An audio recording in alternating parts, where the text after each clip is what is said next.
I know it sounds like something straight out of a movie, but it's 100% what happened to me about 24 years ago. When I was still relatively newly married, my then husband and I moved into a townhouse-style apartment. The 2 floors of our apartment were on the 2nd and 3rd floors of the building, and the management office and mailbox area was almost directly below us on the ground level. Important for later, the woman who managed the building was older, didn't care for the property well, and usually spent most days chain-smoking Camel non-filters in her office, and being a hateful old racist. Imagine renting a place from Juno the social worker from Beetlejuice, but less helpful. She really resented what we had the townhouse, claiming we lied about my being pregnant when we moved it, because she didn't want to rent that unit to people with kids. She also made a few disparaging remarks about my husband, due to his race. She was a real peach, truly. So after kiddo was born, I was a SAHM, just busy keeping the house clean and the baby occupied without a car or local mom friends. After lunch, the kiddo needed a bath. Anyone who's fed a 9-month-old baby food knows the mess that can happen, so I went upstairs and ran the tub. Soon, I had the baby sitting happily splashing in one of those suction cup bath seats. Important to note, it's the middle of winter and we had no heat, an issue I'd been fighting Juno the landlord about for a while, among other maintenance issues, like my arcing ceiling fan, or the garbage disposal that was held on with duct tape and leaked. We basically had to keep a space heater or 2 in every room to keep the chill off. I had taken one of the space heaters in the bathroom to keep the bathroom warm enough for bath time, and had it sitting out of reach and splashing distance on top of the bathroom counter. I was standing in the bathtub, getting ready to lift the baby out, when all of a sudden, the space heater started to rock back and forth, when it had not been rocking before. I had this horrible feeling of dread as I looked at the heater, and I just reacted because I knew I couldn't get both of us out of the tub in time.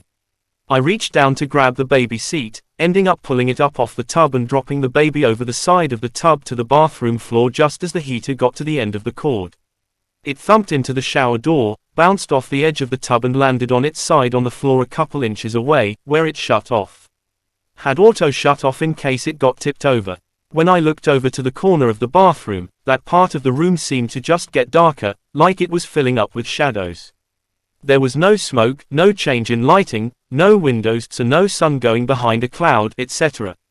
It was just darker. I also started to smell cigarette smoke.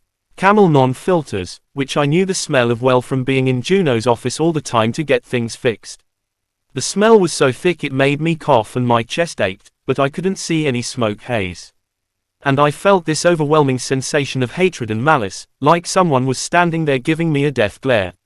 I grabbed the baby and a towel and ran downstairs. I was so freaked out, I couldn't bring myself to go back up there, so I used some diapers from the diaper bag and kept the baby wrapped in the towel and cuddled up to stay warm. I stayed down there the entire rest of the day until my husband got home. Every so often, I'd look up the stairs at the bathroom, but I didn't want to take the baby up there, and I was afraid to leave him alone downstairs. When he asked me why the baby wasn't dressed, I told him about the heater and the smoke in the bathroom, and he went up to check, figuring it was yet another maintenance issue. There was no electrical issues, no damage to the outlet, no smoke, no cigarette smell. He put the heater back on the counter and turned it on, watched it for a few minutes and it didn't rock, so it didn't rock itself off the counter earlier. He laughed it off, but later that day, we heard Juno's adult son downstairs near the mailboxes yelling his head off at people. And that's when we found out she'd had a massive heart attack in her office earlier that day and he'd found her dead in her chair, with a Camel non-filtered still in her hand. Hope you like it. Let's keep moving forward. For this one, when I was about 14, I was staying up way too late on the computer. It was about 2 in the morning, and everyone else was asleep. I got thirsty and wandered down the hallway to get a drink. I didn't bother to turn on any lights since there was a nightlight in the hallway, and there was enough light to get by. I'm walking back to the bedroom when I get this weird feeling like someone is watching me, and turn around. There is this big white mist just floating right behind me. I immediately turned around and went back into the safe bright room. The thing is, there were no windows facing that hallway, and I hadn't passed the nightlight yet, so it definitely wasn't a trick of the light. All the doors leading to the hallway were also closed.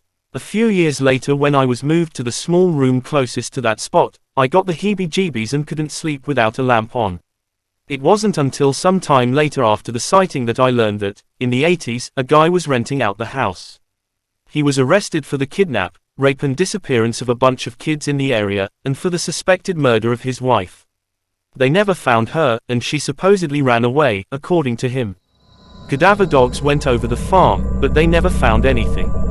The cops must not have done a good job though, because when they moved in, my mom found a pair of boys' underwear in the toilet tank.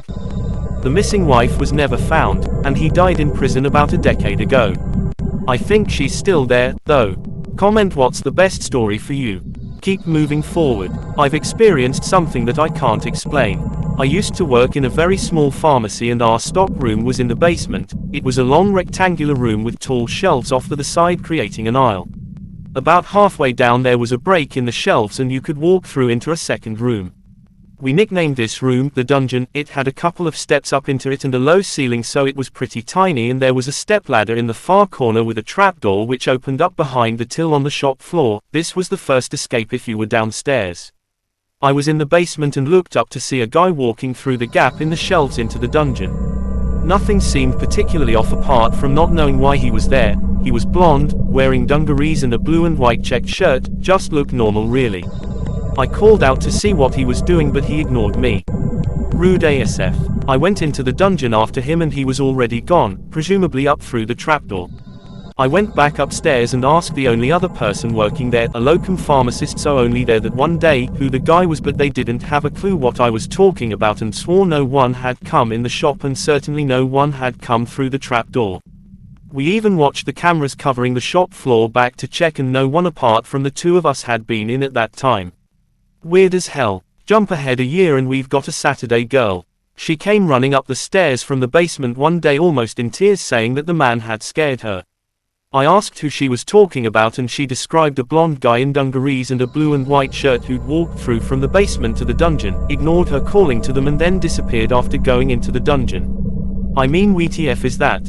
She refused to go down there on her own after that, so I had to spend time down there instead. Never saw the guy again but quite regularly found stacked boxes strewn across the floor and things that had been neatly put away on shelves thrown around. It was so weird. I'm really not one to run around shouting, ghosts are real. But I've never been able to figure out WTF happened here. Enjoy while sleeping. Moving forward to next one. Entered an empty manor house, 400 odd years old, walked down a hallway learning the place, pass a study and see a desk with swivel chair pushed in. Walk to the end, hear a knock knock, walk back, look into the study and the desk is facing 90 degrees now facing the door. Sat in my front room, speaking to my mum on the phone. Suddenly see in my peripheral vision a guy in jeans and a bomber jacket walk through my door to the entrance hallway.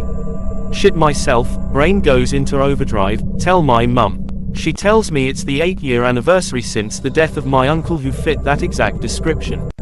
When I was about 10/11ths of a year old, moved into an older house with my bedroom at back left of the top floor, and my sister's bedroom at the back right of the top floor. Can't sleep, look towards sister's room across the landing, see a thin old lady gliding from my parents' room into my sister's room.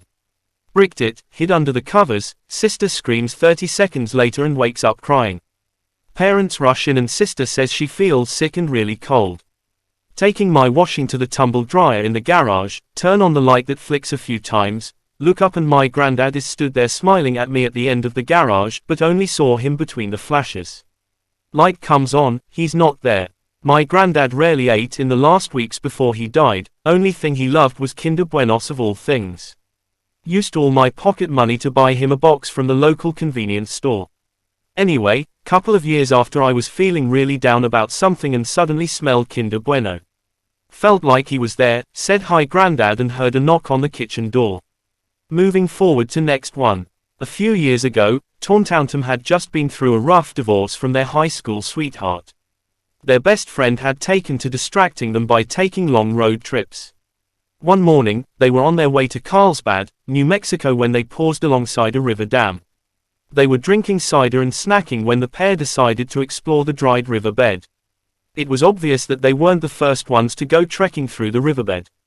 The pair could see human, canine, and feline footprints in the mud. They then recall starting to feel an odd sensation, like they were being watched.